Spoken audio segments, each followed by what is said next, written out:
God is fighting for us.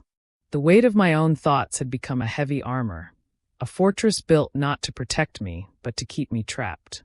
I was fighting a war I couldn't win, a constant battle against anxiety and self-doubt. My mind was a battlefield, and the enemy wasn't an external force. It was the relentless voice in my head telling me I wasn't enough, that I was failing, that I was all alone.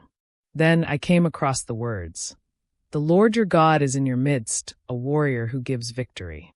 It was a radical shift in perspective. For so long, I had believed I was the sole combatant in this mental war. The verses showed me that I wasn't fighting alone. God was fighting for me. He was the mighty warrior, and he was in my midst. I began to intentionally change the way I fought.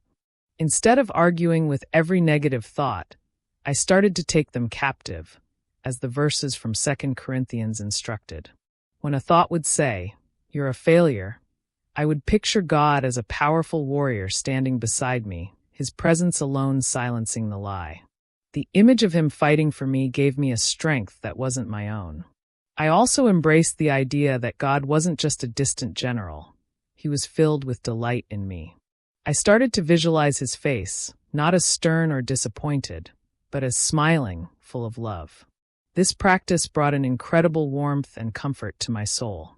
It replaced the cold dread of failure with the warmth of his affection. And then there was the singing. The passage said, "He will exult over you with loud singing." I began to sing along. I would put on worship music and just praise God, not because I felt like it, but because I knew he was singing over me. As I lifted my own voice in praise, the noise of my anxiety would fade, replaced by a deep sense of peace. The burdens of my mind and emotions were lifted, and I was filled with faith and hope. I had always thought that receiving grace was a passive act, but I learned it was an active one. It was a choice to believe that God was with me, fighting for me, and rejoicing over me.